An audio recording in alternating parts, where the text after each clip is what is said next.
Hello दोस्तों, आप सभी का फिर से एक नए वीडियो में स्वागत है। दोस्तों, आज मैं लेकर आया हूं सौर मंडल से संबंधित जीके के 60 बहुत ही महत्वपूर्ण प्रश्न जो हर एग्जाम के लिए इम्पोर्टेंट होता है। तो दोस्तों, अगर आप कोई एग्जाम की तैयारी करते हैं तो वीडियो को पूरा देखें। अगर वीडियो अच्छा लगे तो वीडियो को लाइक करें, चैनल को सब्सक्राइब करें और साथ ही साथ अपने दोस्तों में शेयर करें। तो चलिए वीडियो शुरू करते हैं। तो दोस्तों, आज का हमारा पहला प्रश्न है, किस विद्वान को सौर मंडल के बारे में विश्व के समक्ष जानकारी प्रस्तुत करने का श्रेय जाता है? तो इसका राइट आंसर हो जाएगा आपको ए, कोपरनिकस। इसी प्रकार हमारा दूसरा प्रश्न है, निम्नलिखित में से ब्रह्मांड के लिए दूसरा शब्द कौन सा है? तो इसका राइट आंसर हो जाएगा आपको सी, कॉस्मोस। हमारा तीसरा प्रश्न है, निम्नलिखित में से किसे ब्रह्मांड के विस्तार की अवधारणा की खोज की थी? तो इसका राइट आंसर हो जाएगा आपको ए, एडविन हबल। हमारा चौथा प्रश्न है, सौर मंडल के निर्माण और निरूपण की व्याख्या करने के लिए सर्वाधिक व्यापक रूप से स्वीकृत मॉडल कौन सा है? तो इसका राइट आंसर हो जाएगा आपको सी, निहारिका परिकल्पना।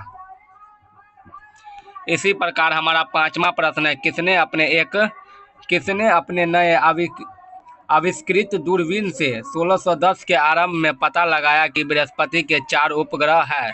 तो इसका राइट आंसर हो जाएगा आपको सी, गैलीलियो गैलीली। हमारा छठा प्रश्न है, किसने सबसे पहले 1665 में शनि के छल्लों का ग्रह के चारों ओर उपस्थित एक डिस्क के रूप में स्टिक वर्णन किया था? तो इसका राइट आंसर हो जाएगा आपको बी, क्रिस्टियन ह्यूजेंस। हमारा सातवां प्रश्न है, रात्रि में आकाश में चमकने वाले पिंडों को किस नाम से जाना जाता है? तो इसका राइट आंसर हो जाएगा ए, खगोलीय पिंड। हमारा आठवां प्रश्न है, बिग बैंग सिद्धांत किस की उत्पत्ति का वर्णन करता है? तो इसका राइट आंसर हो जाएगा आपको ए, ब्रह्मांड की उत्पत्ति। हमारा नौवां प्रश्न है, ब्रह्मांड की स्थिर अवस्था की संकल्पना के बारे में किन वैज्ञानिक ने विचार किया था? तो इसका राइट आंसर हो जाएगा आपको सी, फ्रेड हॉयल। इसी प्रकार हमारा 10वां प्रश्न है, स्थलीय ग्रह किससे बने होते हैं? तो इसका राइट आंसर हो जाएगा आपको बी, चट्टानों और धातुओं से। इसी प्रकार हमारा 11वां प्रश्न है, निम्नलिखित में से स्थलीय ग्रह की पहचान कीजिए। तो इसका राइट आंसर हो जाएगा आपको डी, बुध।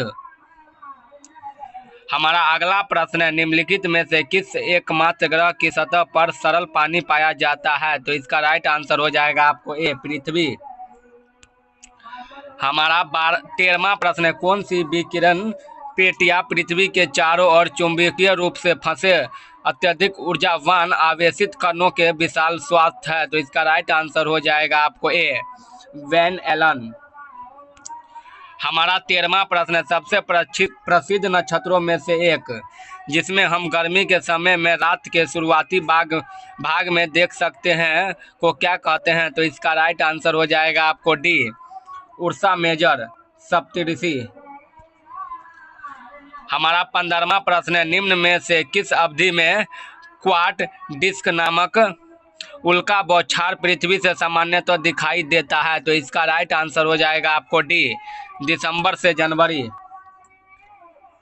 इसी प्रकार हमारा 16वां प्रश्न है, निम्नलिखित में से किस महीने में लिरिडस नामक उल्का बौछार पृथ्वी से देखी जा सकती है? तो इसका राइट आंसर हो जाएगा आपको ए, अप्रैल। हमारा 17वां प्रश्न, अंतर्राष्ट्रीय अंतरिक्ष स्टेशन ISS को पृथ्वी की प्रत्येक परिक्रमा में कितने मिनट का समय लगता है? तो इसका राइट आंसर हो जाएगा आपको सी, 90 से 93 मिनट। हमारा 18वां प्रश्न है, कौन पृथ्वी के चुंबकीय क्षेत्र के लिए जिम्मेदार है? तो इसका राइट आंसर हो जाएगा आपको सी, बाहरी कोर। हमारा 19वां प्रश्न है, निम्न में से कौन पृथ्वी का सबसे बाहरी ठोस हिस्सा है? तो इसका राइट आंसर हो जाएगा आपको बी, क्रस्ट। इसी प्रकार हमारा 20वां प्रश्न है, किस प्रक्रिया द्वारा पृथ्वी की भूपर्पट्टी गति करती है, ऊपर उठती है या निर्मित होती है? तो इसका राइट आंसर हो जाएगा आपको डी, पटल विरूपण। हमारा 21वां प्रश्न है, निम्न में से कौन पृथ्वी की बाह्य परत है जो प्लेटों से निर्मित है, जो एक साथ एक जिगसो पजल की तरह बन जाता है? तो इसका राइट आंसर हो जाएगा आपको ए, स्थल मंडल। हमारा 22वां प्रश्न है, निम्न में से किसे भूकंपों के अध्ययन के रूप में जाना जाता है? तो इसका राइट आंसर हो जाएगा आपको ए, सिस्मोलॉजी। हमारा 23वां प्रश्न है, पृथ्वी अपनी ही धुरी पर 1 घंटे में कितनी डिग्री घूमती है? तो इसका राइट आंसर हो जाएगा आपको डी, 15 डिग्री। हमारा अगला प्रश्न है, पृथ्वी की त्रिज्या कितनी है? तो इसका राइट आंसर हो जाएगा आपको सी, 6371 किलोमीटर। इसी प्रकार हमारा 15वां प्रश्न है, चंद्रमा या एक उपग्रह की कक्षा में पृथ्वी के निकटतम बिंदु को क्या कहते हैं? तो इसका राइट आंसर हो जाएगा आपको ए, उपभू। हमारा 26वां प्रश्न, पूर्णिमा के दिन के बाद 15वें दिन चंद्रमा दिखाई नहीं देता है, इसे किस दिन के रूप में जाना जाता है? तो इसका राइट आंसर हो जाएगा आपको ए, अमावस्या। हमारा अगला प्रश्न है, 2 क्रमागत अमावस्या के बीच लगभग कितने दिनों की अवधि होती है? तो इसका राइट आंसर हो जाएगा आपको सी, 29.5 दिनों की। हमारा 28वां प्रश्न है, चंद्रमा किस पिंड का उदाहरण है? तो इसका राइट आंसर हो जाएगा आपको डी, ज्योतिहीन। हमारा 29वां प्रश्न है, चंद्रमा के चारों तरफ पतले गैसीय अवकरण को क्या कहते हैं? तो इसका राइट आंसर हो जाएगा आपको ए, चंद्र वायुमंडल। दोस्तों, अगर सेशन पसंद आ रहा हो तो वीडियो को लाइक करें और चैनल को सब्सक्राइब करें। इसी प्रकार हमारा तीसरा प्रश्न है, मंद ज्वार भाटा कब आते हैं? तो इसका राइट आंसर हो जाएगा आपको सी, जब सूर्य अंशतः पृथ्वी के खिंचाव को सिकोड़ता है।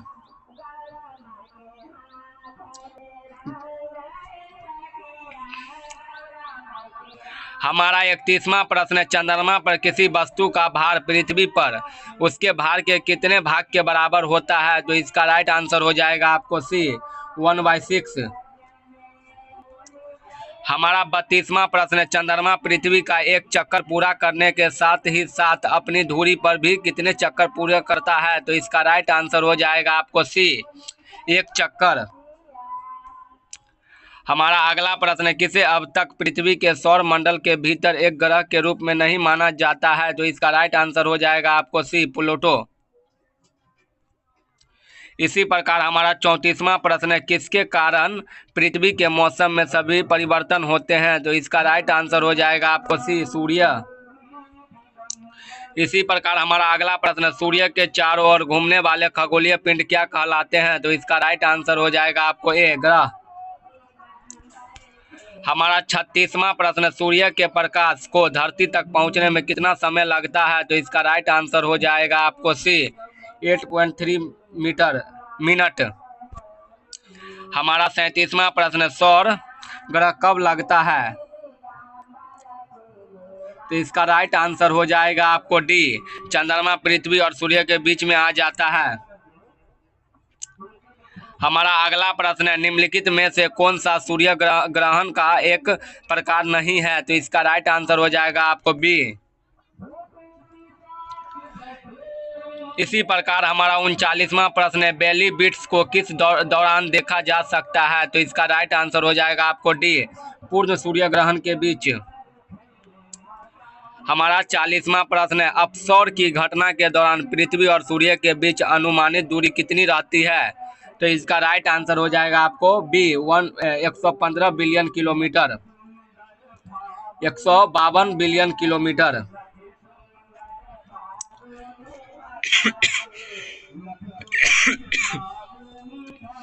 हमारा 41वां प्रश्न, सूर्य से सबसे दूरी पर कौन सा ग्रह है? तो इसका राइट आंसर हो जाएगा आपको सी, नेपच्यून ग्रह। हमारा 42वां प्रश्न, निम्न में से सौर मंडल का सबसे तेज हवा वाला ग्रह कौन सा है? तो इसका राइट आंसर हो जाएगा आपको बी, नेपच्यून।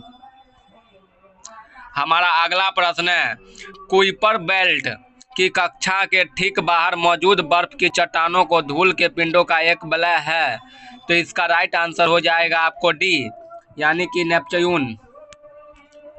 हमारा 44वां प्रश्न है, सूर्य के सबसे निकट कौन सा ग्रह है? तो इसका राइट आंसर हो जाएगा आपको ये बुध ग्रह। इसी प्रकार हमारा 45वां प्रश्न है, सूर्य का एक चक्कर लगाने में बुध ग्रह को कितने समय लगता है? तो इसका राइट आंसर हो जाएगा आपको बी 88 दिन। हमारा 46वां प्रश्न है, निम्नलिखित में से किस ग्रह का अपना कोई उपग्रह नहीं है? तो इसका राइट आंसर हो जाएगा आपको ए बुध। हमारा 47वां प्रश्न है, किस ग्रह में चंद्रमा की तरह कलाएं होती है? तो इसका राइट आंसर हो जाएगा आपको डी बुध। इसी प्रकार हमारा 48वां प्रश्न है, सौर मंडल के किस ग्रह को पृथ्वी का जुड़वा ग्रह माना जाता है? तो इसका राइट आंसर हो जाएगा आपको डी शुक्र ग्रह। हमारा 49वां प्रश्न है, लूसीफर किस ग्रह का एक अन्य नाम है? तो इसका राइट आंसर हो जाएगा आपको सी शुक्र ग्रह। हमारा 50वां प्रश्न है, कौन सा ग्रह सल्फ्यूरिक अम्ल की सफेद और पीले बादलों की मोटी परत से बना हुआ है? तो इसका राइट आंसर हो जाएगा आपको डी यूरेनस।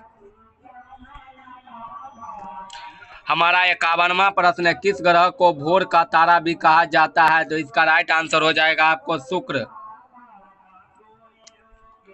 इसी प्रकार हमारा 52वां प्रश्न है, शुक्र ग्रह के कितने प्राकृतिक उपग्रह है? तो इसका राइट आंसर हो जाएगा आपको सी 0 उपग्रह, यानी कि सूर्य ग्रह के एक भी प्राकृतिक उपग्रह नहीं है।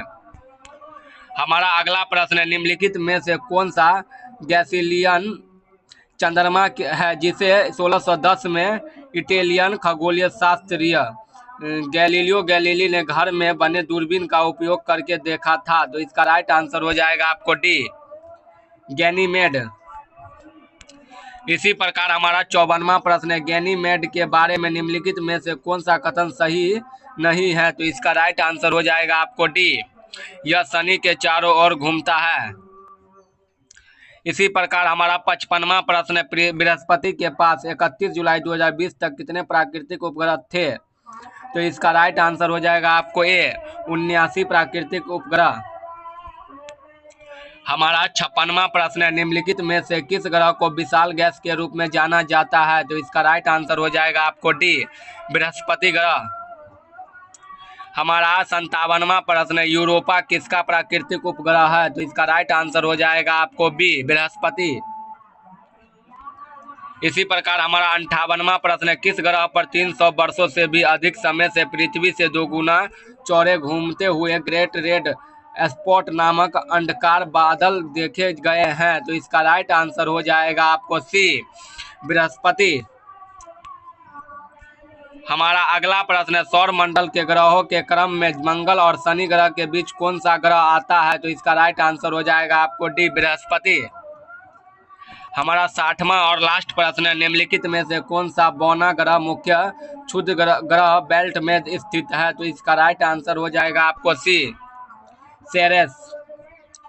दोस्तों, अगर वीडियो अच्छी लगी हो तो वीडियो को लाइक करके चैनल को सब्सक्राइब करें और दोस्तों में शेयर करें ताकि वो भी इस वीडियो को देखकर अपने एग्जाम की तैयारी कर सके। तो मिलते हैं एक नेक्स्ट वीडियो में, तब तक के लिए धन्यवाद। जय हिंद, जय भारत।